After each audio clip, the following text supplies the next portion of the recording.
jigar kasalliklaridan sirroz, gepatit, jigarni yog' bosish yoki safroni kam chiqishi kabi sizda kasalliklar bo'lsa, videoda oxirigacha ko'ring, sizga yordam beraman. Birinchi o'rinda bizga rasrovshik yog' kerak bo'ladi, chunki uni tarkibida silmarin degan modda bor. Silmarin jigar hujayralarini yangi hosil qilib beradi. Ya'ni jigar o'zini o'zi tiklash xususiyatiga ega. Bu jarayonni silmarin kuchaytirib beradi. Bundan tashqari ham toksinlardan himoya qiladi. Zararli metallar, alkogol moddalari hamda dori-darmonlarni iste'mol qilinganda chiqadigan zararli moddalarni jigardan chiqarishda katta ahamiyatga ega. Keyingi giyohimiz momaqaymoq. Hozirgi paytda juda ham trendda bo'lib turibdi. Instagramda bu giyoh nima uchun trendda?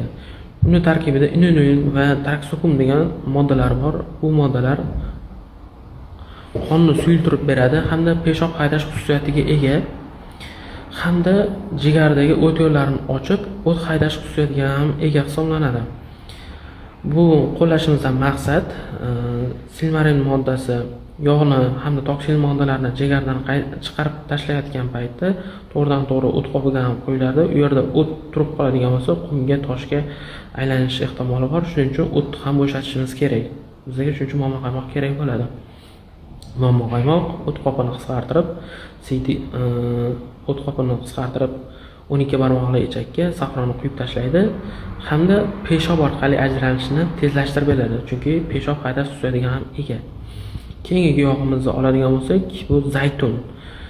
Zaytun juda ham shifobaxsh, uni iste'mol qilish ham sunnat hisoblanadi.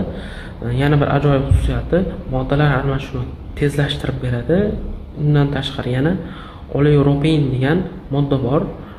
Bu modda jigardagi yog'larni erituvchi gellarni faollashtirish xususiyatiga ega. Shuning uchun ham zaytunni qo'shishimiz kerak bu retseptga. Keyin yana guava uzum olsak bo'ladi. Guava uzum limonga hamda apelsinga, limon hamda apelsinga nisbatan bu mevalar o'zida vitamin, minerallar hamda C vitamini ko'p saqlaydi. Bir necha barobar bu limon apelsinga nisbatan ancha kuchliroq giyoh hisoblanadi. Ushbu vositalar yordamida bir necha oy davomida iste'mol qiladigan bo'lsangiz, jigaringiz tiklanishi yaxshilanadi.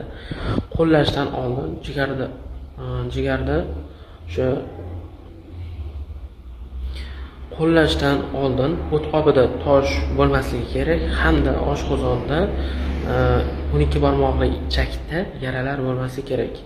Agar bo'ladigan bo'lsa, bularga ham alohida giyoh bilan birgalikda kompleks yechim qilinishi kerak.